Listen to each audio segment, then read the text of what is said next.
James Schramko here. Welcome back to my podcast. This is episode 1113, and we're going to be talking about e-commerce SEO in the age of the AI era. I mean, we're going to cover what's changing and what still works. I mean, clearly, we're in a dynamic market. It's changing how people search, but the truth is Google is still the king at this point. Google searches grew by 20% in 2024. So we're hearing a lot about ChatGPT, but that's really just getting about the same traffic as Pinterest. But AI-powered search is evolving fast. So how do you stay ahead? How does this impact your e-commerce SEO? And what 5 things should you be optimizing for right now? That's exactly what we're going to be diving into today. And of course, I've brought along my specialist expert on this topic, Gert Melak from what are we from now these days, Gert? It was SEO leverage, but we're now at a platform leverage, are we? Exactly. We still have SEO leverage and are pretty much doing our SEO consulting as usual. Good to be back on the show, by the way. We have developed over time just based on the necessities of these fast-moving times, I guess, the brand platformleverage.com, which is pretty much a program where we help businesses engage with their audience across platforms. So the sort of highlights of this at the moment, we're in a crossover. I was actually having a conversation earlier today with someone who's in the SEO business. They have a website business, an SEO business, and we're just talking about, golly, like we're changing. Even the names of the industry is changing. And then I had another member saying that they've just signed up a client who found them from ChatGPT. When they asked the source, where did you find out about us? They said ChatGPT. I went to ChatGPT and I searched for a phrase. I searched for, are cheap surfboards a waste of money?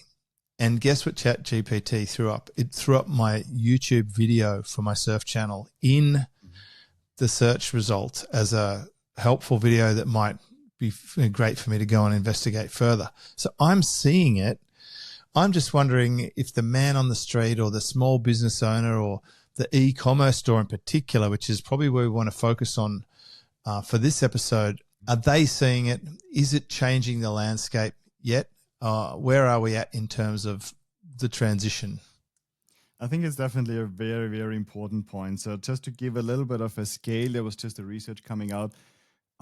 Google gets about 400 times the searches ChatGPT gets. Wow. Okay. So that's I mean, think about how long Google's been around and how big it is. Exactly. It's actually pretty impressive for ChatGPT is what I take from that. But it is. It's not like Google disappeared overnight, is it? Definitely not, and they're definitely not giving up either. They're heavily innovating. I think their entire team is innovating in AI as fast and as much as they really can. But it's important because very often we are obviously ahead of this AI movement and are testing every day, and I spend hours and hours every week just testing new stuff for our clients and developing new apps and platforms, etc. But we must not forget that really, like you said, a person in the street doing their shopping, doing their research might not be acting just the way we are, where we're always trying to leverage the newest tools to work more efficiently. So 400 times more searches than ChatGPT definitely needs to bring us to the point where we say, hey, let's definitely make sure we get our SEO right. But obviously, with the fast growth of AI tools, make sure we do this SEO in a way where it can also support the future developments. Well, that's a really interesting point. I mean, there's a lot of people out gunning for Google. I think I saw something from the guy in charge of Perplexity saying, Google's in trouble. People aren't going to be Googling in the future as much. Definitely seen normal people talking about Perplexity. Recently, I've had people come say, "Oh, have you heard of Perplexity? It's really good for research, and it's a combination of, it's like a mashup of search plus the language machine." I'm like, "Yeah, I have heard of it. It's pretty cool. I like Perplexity as well." Mm-hmm. But then one of the customers came to me and said, "Hey, now that I'm aware that clients are coming to me from chat, this is like a new bright shiny object. I'm gonna have to go and spend some time on that. And I was sort of thinking, it's not, knowing what I know about SEO, it's not really a one and done type of activity. You don't just go out and tick a box and suddenly you're ranking on all the AI tools. The way that I see it is it's more of a way of doing things that would change the way you do things ongoing today, next week, next month, next year. It's a new setting, I think, for how you distribute content. And I think some of the principles, and certainly what I'm telling my team, is make sure you've got really valuable content no matter where you put it, and don't just play the SEO game for Google. We have to be more open-minded now. And it was very encouraged to see some of those tools, even Perplexity, it's getting seeded with my own content. So how do you think you would approach it if you're running an e-commerce store and up until like last year, let's say 2024, you would have had a part of your marketing calendar, or your chief marketing officer would have been spending some time optimizing listings for Google. They would have been doing all the titles and the unique descriptions and great pictures and valuable articles and putting the really important stuff at the top, all the cool stuff for Google. What changes for that role? I think it's a really good question. We have seen specifically, because you mentioned Perplexity, Google just launched something in a beta mode that's called AI mode, which is pretty much copying what Perplexity is doing, which is interesting because Perplexity obviously tried to go after Google. Colour me purple. I'm absolutely shocked. Do you mean to say a large tech company has copied another large tech company? Yeah, it usually never happens. Do you reckon, would the ultimate irony be seeing Google search on the Killed by Google website? Is that possible? Where this actually goes, right? I've been saying, I think I said it on this show as well a few times. We have seen a very clear trend over the last 2-3 years of SEO and content work becoming more technical. Yeah. So it's definitely becoming more automated. But also what we see, for example, is that many people are doing SEO like 15 years ago. I've been doing this for 25, so I have a rough idea where we came from and where we are. And then we have a lot of people doing SEO like quite a few years ago, where the jump from back then from those methodologies to where we are now is definitely huge. Companies that have been doing SEO in a more up-to-date fashion, looking at things like entities, like embeddings, vectors, etc. There are a lot of technical stuff. Not everybody needs to understand until down to the latest detail. But there's like a big importance of semantics now in search, and has been for actually a lot of years, and it has been ignored by a large part of people that are actually quote unquote doing SEO. How would you explain semantics in a few sentences to a layman? I would say, if you think about the word Amazon can mean different things, and it's going to depend on the context what it means. If you talk Amazon the river, or you see Amazon Prime, the machine needs a way to figure out that those are different things. And the machine ultimately is running a lot of numbers. They're creating so-called vectors or embeddings, which is hundreds or thousands of dimensions of numbers, essentially, that give words meaning in their context. And this is how language models figure out what is the most likely next word, what's probably the meaning of a text. And once we go down to this level, and we have built some internal tools, for example, to run the math on content from our clients and from competitors to see where the math actually is, which is something you don't see in the tools usually. Once you go down to that level, you see, hey, it's clear that the page can't rank because the math just doesn't work out. And it's normal that it doesn't come up in the language models in ChatGPT because the math doesn't work out the way the website was built, the way the content was written. And this is where I would say to this e-commerce site, first of all, let's make sure we have proper SEO from 2025, not SEO from 2015 that we do, where we really focus on what is the machine going to take away from this page. Is this the machine going to understand this product? Is it going to understand in which context this product makes sense and for which audience?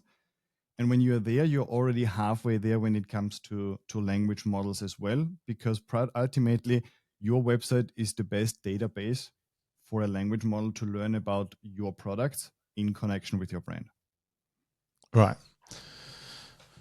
So we've come a long way from the old just mentioning the keyword a bunch of times on a page, right? That was when SEO, I guess, was so simple that the main way they could tell if something was about something was they'd see the keyword sprinkled all through the website. And then they got really tricky and they put more focus on whether it's in the first part of the page or the middle of the page, and then like how many words are on the page, and then who links to the page and what words are around surrounding the link and what words are used in the links, all these technical terms like anchor text and proximity. So we're going way deeper now. How easy or hard is it for automation tools to simulate that semantic contextual thing? Is it at a point where it's significantly better than a human? I still believe strongly in a blended approach, right? On the one hand, you see a language model obviously can take into account semantics, and you can ask it to produce an neuro-linguistic processing friendly text, and it's going to sound like a robot, which is a text you definitely can't use directly, but it's going to be very well optimized so another engine can easily understand it and follow the context and understand the meaning. But then you want to obviously bring in like the human element. The text needs to sell as well. It doesn't only need to rank and show up in the language model, it needs to sell. So we strongly believe in this blended approach where we essentially feed some information into the machine. The machine gives us some sort of text. We have a human expert edit it again and make sure that this text actually is written in a way that makes sense for both the machine, but also for human readers. The important element, and this is, I think, where the machine really comes in, is that the machine very often helps us to connect the missing dots. I'll give you an example. You talk about, email marketing, and you don't talk about subject lines, the machine might say this is not a good article about email marketing because it's not talking. Oh, because it's missing something that's like, so critical, or deliverability rates. Exactly. So your article might not be seen as an article about email marketing because you're missing an important point. It's one of my favorite prompts, actually. What's missing from this?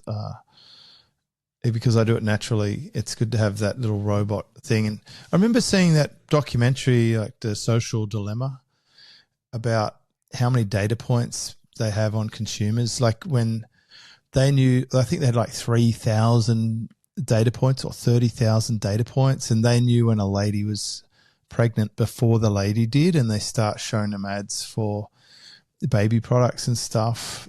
And it's like, this is where people think, oh, the phone's listening to me. It's I mentioned something and then it's showing me the ad, but they know so much about you, and they can, they've got all this computer, what is it?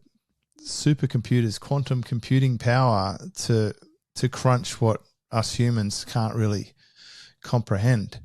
So we've talked a fair bit about how the algorithm, I suppose you'd call it as an algorithm, and the ability of the tools on the search engine side have been improving to figure out what's what, and how we might use some of those tools to look for gaps. But how is the other side of the equation changing? How is the user changing in this environment, search behavior? Because I've noticed for myself, I'll still use Google to look up a restaurant and to find their phone number, or something that is specific to a Google type search. But if I'm just looking for information, let's say it's sort of Wikipedia style information, rather than Google it and then look at Wikipedia listing that comes up, I'll probably lean more on GPT or Perplexity these days. So are users sort of switching across and not coming back, or are they hyper-threading between two different tools like I am, or something else? It definitely depends heavily on the niche. So when we research audiences in our platform leverage program, for example, the first step is an audience research. we have tools to figure out whether this particular audience is more or less likely to use ChatGPT in their day-to-day platform choice. And this is where we see really huge differences. So there might be like marketing tech related, they're just more inclined to use AI tools, even the less known ones, so like Perplexity or Claude come up there more often, whereas less savvy, less tech related fields might tend at best to ChatGPT, but are very Google focused. Bing might come up more often as a search engine there as well. Depends also on the generation. Older generations even more even on Bing and Google, and not at all at ChatGPT. So you really want to have a good feeling for your audience. And we can research this, especially in big markets like the US, on what the search behavior is and if this is more or less than the average user actually on those platforms. And then when they use those platforms, the search behavior definitely changes because we have been trained over 20 years to use Google in a certain way. And even though some people still like search for entire questions, when we take out the queries, most people really like break down their questions into the most important parts. However, with a language model, it's actually conversation where you start somewhere very, very broad usually, and the language model tries to narrow down your search. So I search, for example, for, I don't know, I'm into woodworking, so I might search for a table saw, right?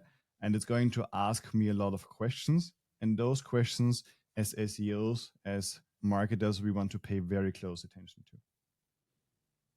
Right. So where do you think we're at the hype scale? Like, clearly part of the issue is in industries like yours, and this really stems back to a great old Peter Drucker philosophy, which was that in any changing market, there'll be opportunities and entrepreneurs should seek out those opportunities and move towards them. There's a lot of opportunity seekers in the online space. And of course, the SEO people from 25 or 20 or 15 years ago were doing really well with this whole new internet thing. And so there's a lot of people with a vested interest or a bias at stake in trying to convince people that, like this old thing will die, you're going to be finished if you stay there, or this, you can't do it this way anymore. But they have so many biases. If we strip all that away, where are we at in terms of hype versus real change happening with AI? I think you want to really start looking at your actual data. So our clients, for example, have a specific report we create for them where they see how much traffic comes from the different platforms. So you see what is the status in your industry. So you might see an industry where there's considerable traffic, hundreds or even thousands of visitors coming to an online course, for example, from a client of ours, where they say, hey, this is actually something real, we need to double down. And then we have one client, for example, who is extremely hyped up about ChatGPT. And when we break down the numbers, he's getting 2 clicks a month. It's just right. Really, it's this feeling you get depending on what content you consume. Something is like much, much bigger than it actually is. So you want to put some numbers next to it and say, okay, let's first of all see what my current status is. Maybe I'm not getting traffic because I'm not well optimized. And let's see, okay, is actually competitors coming up? Can I research my audience? Can I put some sort of number next to it where I say it actually pays off to spend an hour or two of my time every week on optimizing my content for those platforms? Or is the current situation in my industry just such that it's something like we over years we wouldn't consider Bing because the percentage was so low. But right now ChatGPT is at similar levels, and we believe this is like the biggest thing we need to jump in right now. There is an opportunity though. It's growing fast. And the opportunity right now is that a lot of people are not optimizing for it and are doing SEO like 10 years ago. So I think Bing versus Google, that's kind of more like a oranges versus mandarins thing. But it would seem that Google would probably have a higher intent or maybe a more direct path to a purchase versus more informational-based AI searches. And do people still go to AI to search for when they're actually trying to buy something? I would think so, because they just get like they're looking for really real feedback, user feedback. What is people experience from XYZ, right? From this particular product. And we see as a result, for example, forums, Reddit, Quora come up all the time, comparison platforms, etc. So I think people turn there to make an informed decision, but the decision is not like I type something in and I get my answer. The decision is I type something in, I kind of engage with this tool over some time, and I come back with like 3 options that are recommended, that have reviews where I can research the sources. And then I'm pretty much in the decision-making process already. Whereas on Google, I might just go away and do my research again, or take this idea. But here I actually have a broken down selection of 3 options rather than the 500 I might have considered on Google, just because it gets refined over time. So I wouldn't rule out ChatGPT really for the decision-making completely, whereas okay, the intent can be really strong, but it's developed on the platform. Whereas on Google, you probably have the intent before you go there. Depending on your search, you land on a transactional page and can close the deal. In ChatGPT, you might not have a buying intent, but it actually leads you there based on the content, because it just narrows it down so much that it seems a straightforward answer. Well, I mean, if Google's incorporating AI into their search, how long is it until AI just has a recommended purchase field? I mean, you'd have to think if Perplexity, for example, has some funding from Bezos, it'd be a nice fit for Amazon products, in the e-commerce topic here.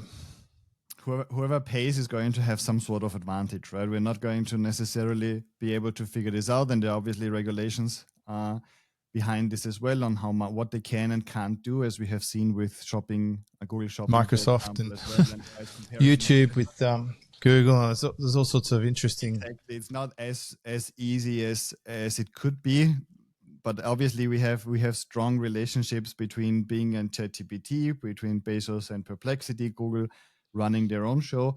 We're going to see how this turns out, but I think one thing that's definitely clear is that Google has been trying to get ahead of Amazon directly for quite a while, and we see a lot of movement in the last couple of years towards this direction, where Google really wants to make sure they are one of the main sources for product searches, which is something that very often escapes the Google search box for now. Google seems like they try for so many things, like even the parent company trying for cars, flying cars, and all this sort of stuff. Like they've failed at a lot of stuff, haven't they? Mm-hmm. They can't fail with Google search. It's really their big dog. Right. Whereas, like even Amazon, I would say Bezos is a good bet. He's done pretty well with AWS and all the things that he's done. Look, like he's definitely had a lot of foresight with Amazon. A lot of people didn't think that could happen. Absolutely.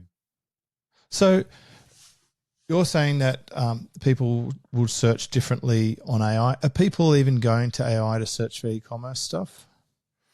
I would think so. So.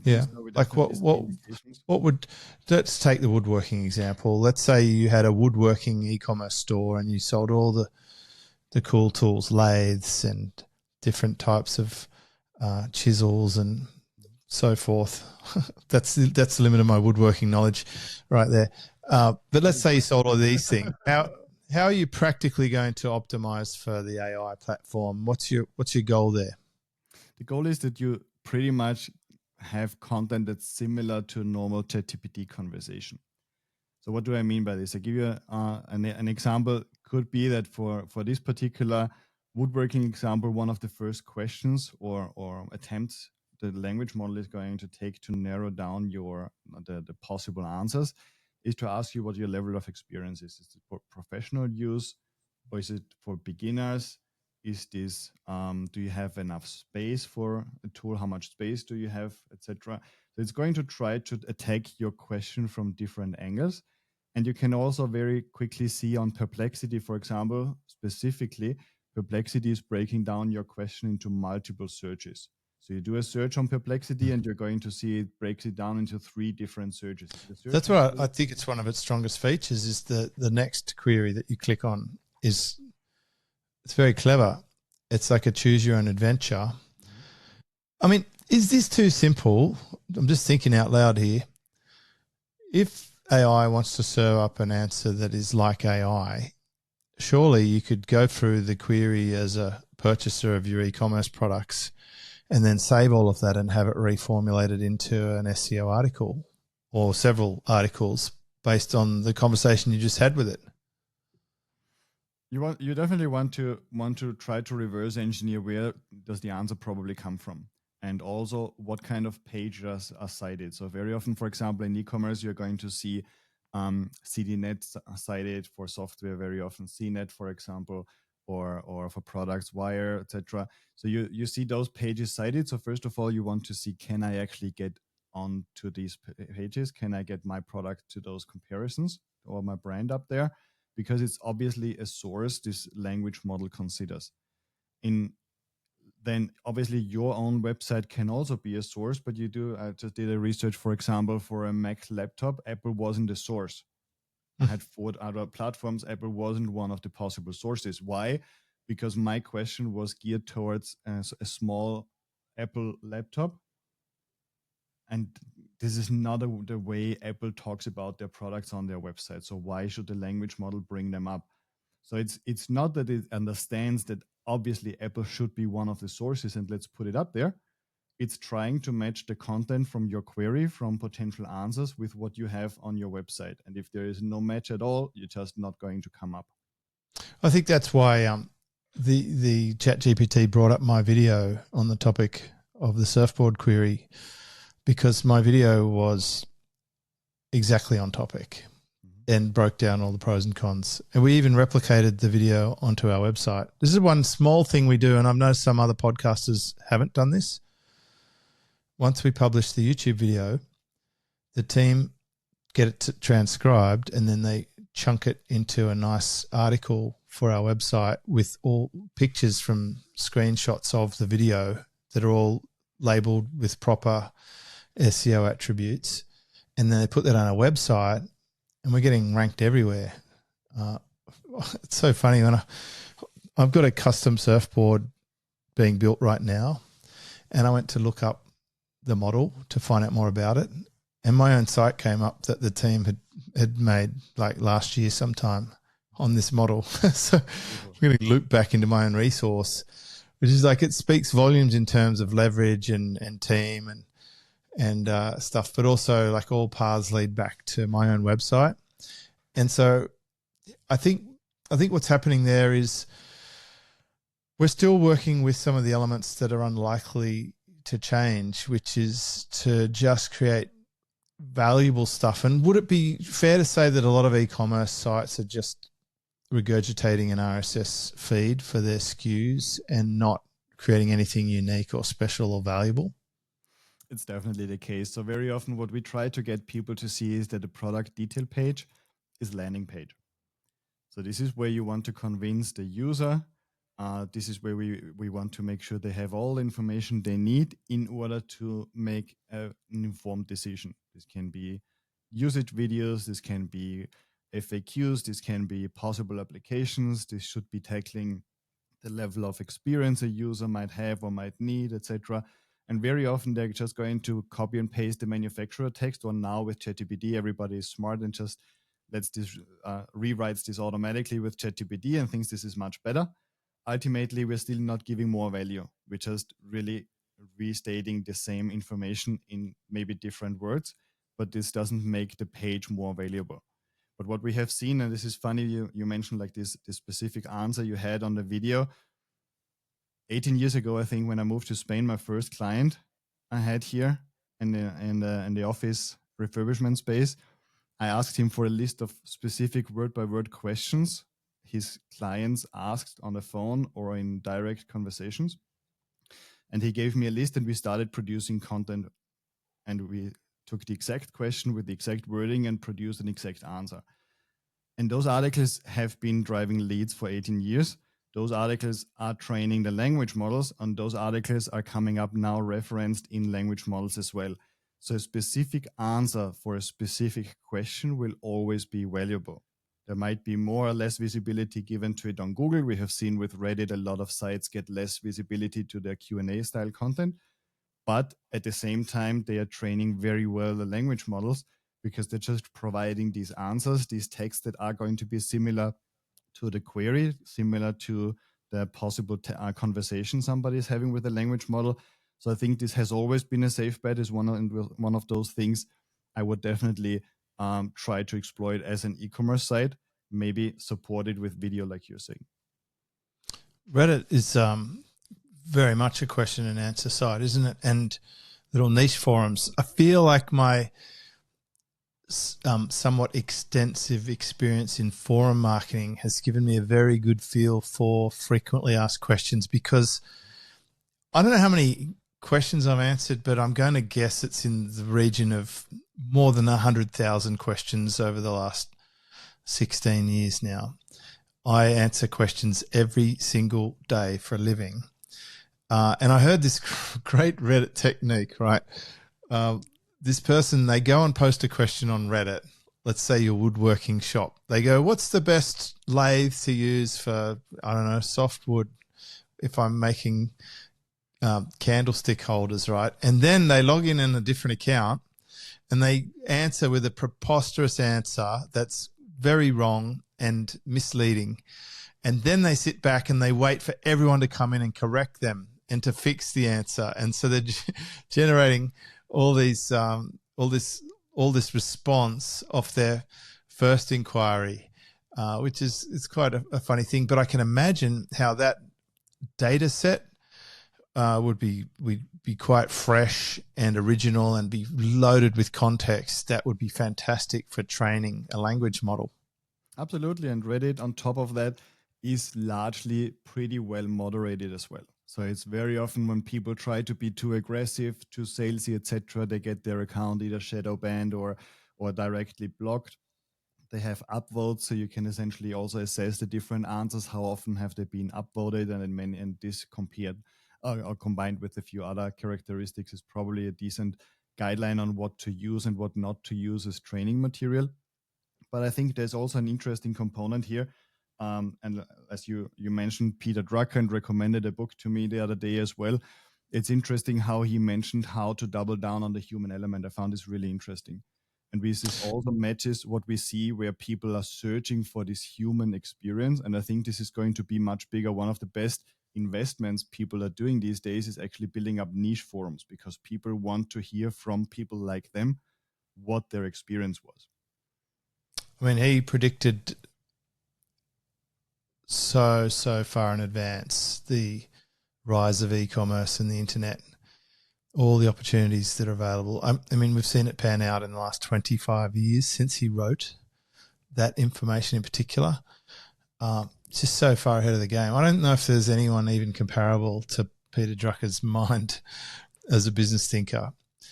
But there are so many lessons. And I've been saying this for quite some time. The more AI and automation comes, the more human experience will be valuable. I don't know if you've heard of this expression about the dead web, but it's where almost the whole internet is just fake shit. Like there are entire accounts with pretend influencers who are robot videos and audios, fully scripted, made up, just telling untrue stories to drive traffic. And so we do see it in social. We've got bots talking to bots. We've got bots in the DMs. We've got bots sending emails, cut and paste. So a lot of this website content on generic e-commerce stores is just spewed out by machines or, let's be kind, like maybe team members or contractors who don't fully have their heart invested in the topic or even knowledgeable about it. Like imagine it would be pretty hard for some low per article fee contractor in a developing nation to be writing authoritatively about a high-end German lathe, wouldn't it? I mean, they would literally have to go and search Google or one of these tools to find out about that stuff because they don't have hands-on experience with it. So I think that's what I've noticed about the surf brand for me, where I'm hands-on and actually in the trenches. I've got a big advantage over someone making stuff up because it's going to be highly prized. An actual person who's ridden a surfboard talking about it has to trump someone who's pontificating about the idea of riding it. It never even stood on a board. So I guess those insights from actual experience or real humans, and forums are loaded with real people. And one thing that I noticed, and it's really occurred to me today I had 3 members join my community, Connect, who were members in the past. One of them was a member in 2014 and used my Own the Racecourse training to go from 0 to 1.5 million views per month. And she said, I'm back. I sold that business and I'm back for more, right? And I actually recognize the names of the people I'm seeing on my socials and in my email opt-ins, and then they arrive in my forum. Like 2 days ago, I saw a guy comment on one of my socials.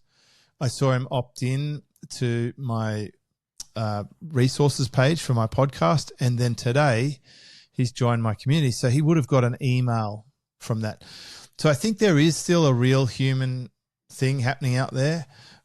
But I guess what I'm taking away from this, if I had an e-commerce store, and maybe one day, who knows, I'll sell fins or surfboards, then I think your actual customers are a goldmine of potential content. And the big clue that you've given away today is it might really revolve around matching a problem and a solution and clearly communicating that. Is that right? I think it's definitely right. You want to see what is there. How can you bring in the human element? How can you actually bring this to life, so to speak? And just really thinking where we are heading. We are heading, like you say, in to an area where bots talk to bots. There might be a bot on your website that's a plugin in your WordPress that talks to other bots, and they just decide which product should be bought or whatever.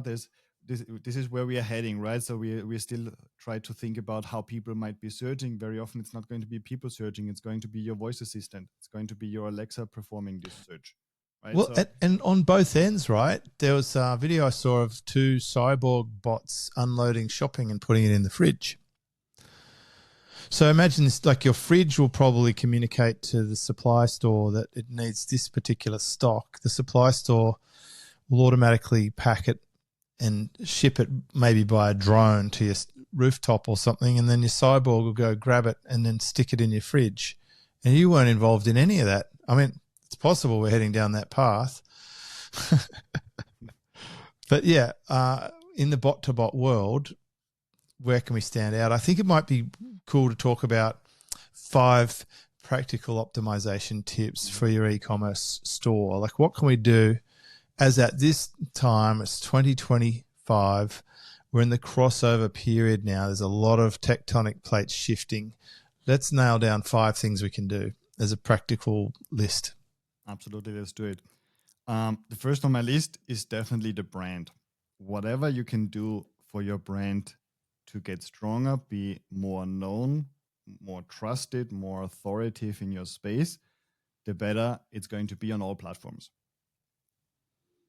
So that can also apply to personal brands too, right? Absolutely. But you want to ultimately just think of it in terms of searches. You want your brand to be searched for very often, because it just shows how often are people directly searching for you because they already know what you provide, rather than have to discover what your brand by accident in a comparison list, for example. Is it possible that the reason branded searches are rising is because people have discovered it on an AI tool?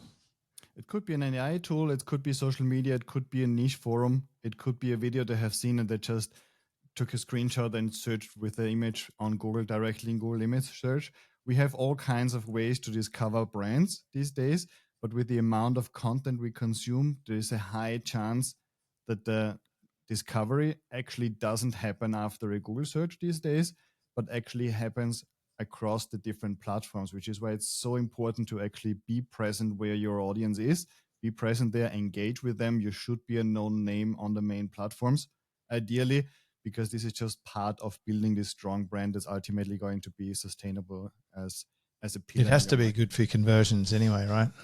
Also for your conversions, but also imagine that not only you are talking to your audience, but there's somebody else on the forum suddenly mentioning your brand as one of the main ones. This is the ultimate goal, I think, for cross-platform engagement, where you're just such a known name that your name is just dropped whenever a certain topic comes up.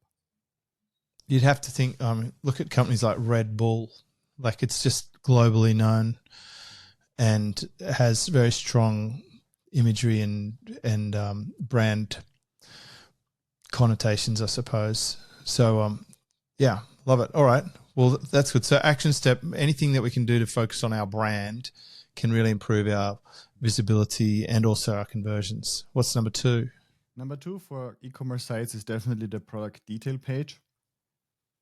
Adding value, making sure we match potential AI conversations, making sure this page is as valuable as possible, has some testimonials, shows some faces, shows some people using this, actually having a good experience with it, maybe some influencer marketing or whatever can help to communicate how this product can be used, this product can be trusted, this product is a quality product, reviews obviously as well. So I think it pays off for e-commerce sites to really focus a lot on those product detail pages, not just uploading under 1,000 products to the store with manufacturer descriptions or slightly just spun up with a tool, but actually say, okay, somebody's making their buying decision on this product. And sometimes we see people really not spending enough time here. They just say, okay, this is a $15, $20 product. I'm not going to spend an hour here. But you're just going to see that the product doesn't get any visibility at all then. So you really want to have on your store pages that are actually available for users, that users enjoy visiting. And ultimately, very often what I tell my clients is they can just think that somebody from Google or from ChatGPT lands on this product. If they don't find the information they're looking for, they're going to hit the back button and click on another result. And this is exactly the signal we want to avoid, because this tells Google, hey, this page isn't as valuable as the other one, where the user doesn't have to come back and click on something else. Right. So action step, make your product pages awesome, really good descriptionals, conversational, FAQs, clear, understandable. Exactly. What about number 3? Number 3 is Google Merchant Center. Google Merchant Center, for the listeners who don't know it, is pretty much so-called, I would say it's a database. It gets a data feed from your store and prepares the data so Google can then use it. So you feed the data into it. It fetches on a regular basis your data feed with the latest prices and availability, stock, etc., and then uses this data. So many people think this is only for Google Ads purposes. I just had a conversation with an e-commerce site yesterday again, where I said, what about your merchant feed? And I said, yeah, we turned it off because we are not doing Google Shopping ads anymore. However, on Google, there is a products tab. So for product related searches, Google, where next to the images tab, there is a products tab where you can actually browse products. And the products you're going to see there come from information from the Google Merchant Center. So even though somebody is not doing Google Shopping ads, they still should be having, this is a free tool, the Merchant Center should be having an access and updated the information in the Google Merchant Center, so you can actually leverage the organic part of it as well. And then Google has all this structured information they can also use in order to enrich your search results. So it's definitely valuable to make sure that your Google Merchant Center has a proper feed in there. So your action step there would be to make sure that your feed's up to date and has all your rich product details. Exactly. What's action step number 4? Action step number 4 is definitely social media. So we see very often these days when you ask about a specific brand, and this is also a very likely search for ChatGPT, for example, where it's like, okay, what is this and this brand is about? Can I trust them, etc.? The language models are going to cite information this brand shared on social media. So this is the place where you can talk about products. This is the place where you can talk about customers' experiences. This is the place where you can share testimonial videos with a comment maybe. Always try to make sure that you have a context-rich comment or description next to it so the language model can better process it. But I think social media work is definitely really, really important. Organic social media work, not only ads, but really obviously engaging with your audience, but just really talking about what is it that you're selling and how what can it actually be used for? What kind of audiences does it apply to? Here is an I don't know, this business coach with my surfboard, right? And then here's this I don't know, this carpenter with my table saw, That right? sounds so douchey. A little bit about. I think most business coaches are surfers, aren't they? Oh God, I hope not. I mean, it's a bit too cliched, I think. Yeah. But the idea is to connect your product with the potential target audience, so the language model can understand those connections. It's all about the connections. I've been talking about the join the dots example for 20 years right now, because it has always been this way, but it has never been so important as now with the language models and AI. I remember there was a friend of mine I met in Belize years ago, probably, gosh, I'm thinking it was about 15 years ago. And he was talking about this idea of social SEO. And I thought he was a bit off his tree at the time, but he really was just probably a little early to the market. But even I'm interested in SEO, social signals now. Like we put a lot more effort this year in particular, a lot more effort into our Facebook, X, Instagram, LinkedIn, and YouTube to get all those tentacles of the octopus out there and bring them back. Of course, each platform's got its own thing. With LinkedIn, you can get a link to your site on every post if you pay the little bit extra to be a professional. And with Instagram, a lot of it's coming from either DMs or the bio link. X is really good for networking and you can directly communicate with someone, which is quite good when you respond to their posts. And YouTube is it's blowing me away at the moment with how good it is when you get the right piece of content. And to your point, the most successful video that I've got on my new business channel is a FAQ video for the recruitment business for visionfind.com. Every single week, multiple inquiries coming through to the recruitment business as a result of watching that video. And especially to your point, some of the comments are people saying, hey, I saw this video. I went to the service. We're using it. They're amazing. I just came back here to post that. And I'm like, this is just amazing. It's like absolutely perfect. What a great piece of content. And I'm pretty sure that it's showing up in search results because the video's got the most views on that channel as well. So and this is like an oil well. It just keeps pumping. I haven't and probably should run some paid traffic to that particular video, but it is probably the most dominant traffic source for the business, and I'm not spending a cent on it. And it took probably, I don't know how long the video is, maybe 50 minutes to record in the first place.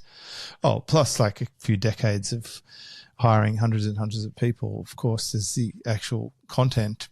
And this also speaks to my point before. If you have actual expertise or knowledge in something that's stronger than the rest of the market, that's what the platform's looking for, whichever platform it is, and they're going to put it out there. And so it sort of does tie it all together. I'm definitely convinced that social strategy is important for an e-commerce store, because actually a lot of the e-commerce things I've purchased, I've discovered on socials. The last loaf of bread or protein powder that arrived to this house came from social media ads on Facebook. And so once you're in, of course, they get the email and then they offer renewals, like, because these are consumable products. And I'm going to say this, and I think people are probably sick to death of this. Email is still the Mac daddy, right? If you can put things out there that collect email addresses on your e-commerce store, that is awesome. I've seen some of my friends and / clients like Ezra Firestone do this particularly well. Build more of a direct response website, lots of social and community and interaction. And he put so much effort. I still remember when we were in Hawaii about 11 or 12 years ago, and he was running around the backyard with the camera, and Carrie, his wife, was filming him, and he was making all the landing page videos. Hey, thanks for opting in. and onboarding videos and upsell videos and referral videos. Like, he was doing that 12 years ago. It's no wonder that he sold that business for tens of millions of dollars, because a lot of people aren't even bothering to change the description from whatever the original supplier gave them. So there's that. I think it's also important here to mention the connection between the brand that you build and how important social media then is, because the amount of people typing in James Schramko email marketing, James Schramko conversions, James Schramko something, this has value, right? You have a strong brand, and then people search for your opinion, and they ask ChatGPT, what does James Schramko think about this and that, right? And this is where the brand then kicks in, and this is where all your social media channels kick in. So on the one hand, you want to build a brand, you want to support it then by social media, by being very specific about specific topics. And most of us have it on a platter. You know, I do group calls every week. Yet I know you know this because you're on them, but for others, maybe they didn't know that. Zoom can now send me it's got a little AI companion, and it sends me an email after the call of the text summary.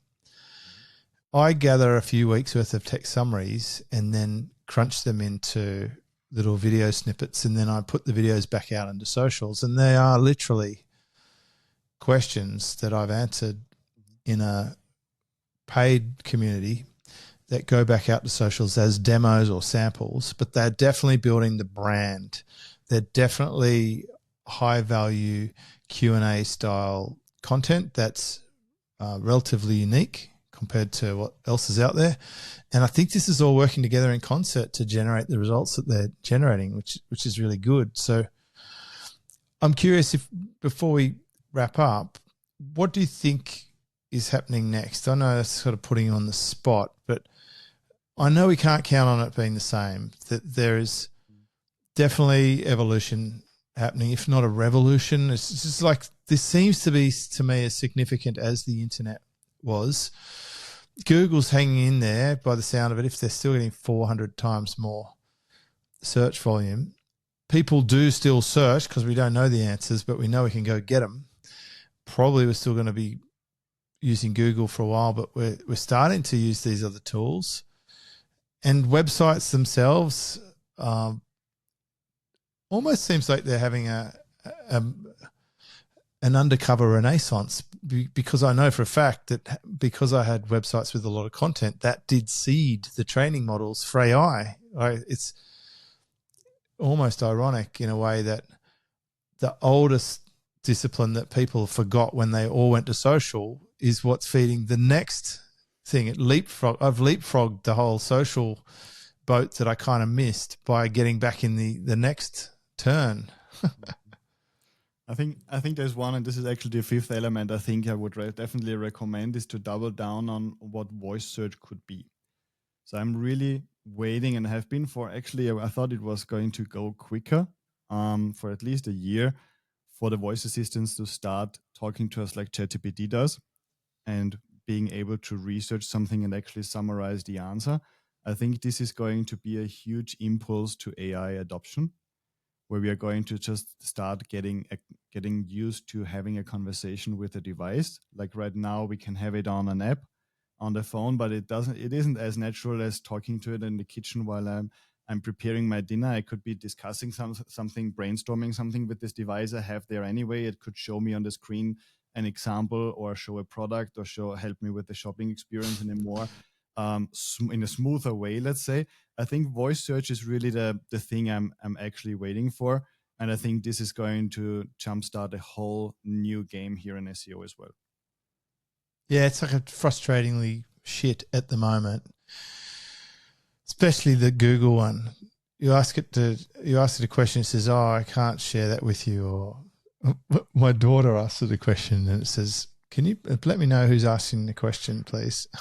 It's like, I asked Siri something, and then it says, "I'll send the answers to your phone." I'm like, I'm cooking here. I don't want to find my phone. That's why I'm talking to you. So it's like they're really going out of their way to make the voice not very good. And that's the one that I feel like I'd benefit the most from, because I've found other ways to talk for a living, and not because I can't type very well. And yeah, I think this is interesting. So are you in general excited or nervous about how your business will navigate this next year or so for the e-commerce market? Well, I'm definitely excited. We have tons of innovations going on. I think we were never innovating that much and that fast. Like as we do today, it's just become so easy and quick to develop new tools, to start applying them to lists of URLs, to content, to run a mathematics behind the scenes, really track those. We start having our own tracking AI tracker up on our SEO Leverage app, for example. So it is always something going on. My team is excited as well. Obviously, everybody knows the team is going to be here to stay. We don't try to have a one-man SEO agency. We have a team of 17 people right now and multiple writers, just making sure we edit the content and make sure it is in line with where we want to go. So I think we are all really, really excited. Nobody has an idea what this is going to look like in a year. It's hard for us to say what it looks like in 6 months, but I think we've built a process where we are very, very quick adapting to the changing landscape, where we're revisiting every couple of weeks, what's the new situation? Let's make sure we realign, we update the methodologies. I think it's going to be extremely exciting. And SEO, I think, was never more powerful than right now, because it's just going beyond Google across all platforms. Yeah, I want to address that one-man operator thing. It's very common. I see this. Lots of the techie people are talking about one-man businesses. They build all the tools to automate everything that they used to need people for. And they're doing some really cool stuff. But you'd have to be tech enough to fix it or to make it all work. And then ultimately, it's kind of a lonely existence. I'm actually really grateful to have a small team, because I'm still one layer back from having to actually build and integrate and manage and look after all those things. The team does that. And so that's like an ultimate luxury. I feel like Robinson Crusoe on the island, like he would have had a lot of work, even though he's there by himself in paradise. He's still like plenty of things to do, to go and climb up the tree, crack a few coconuts, or hunt down some dinner. It's good to have the help of humans. I think a small team is still a good idea, and that's unlikely to change in the very short term. So there you go. Episode 1113, e-commerce SEO in the age of the ever-changing AI. I've been chatting with Gert Malak from SEOleverage.com and platformleverage.com, and him and his team have been helping a lot of e-commerce stores. Some of my original clients, my OG GOAT clients, have been calling on him for help. If we want help from you, Gert, how do we get it? Just head over to SEOleverage.com, get on a call with me. We check out your business, check out if there is something we can help with, or at least guide you to the next relevant steps. Love it. Thank you so much for your constant sharing of wisdom and for helping us navigate the choppy waters of change. Thank you so much, James, for having me here.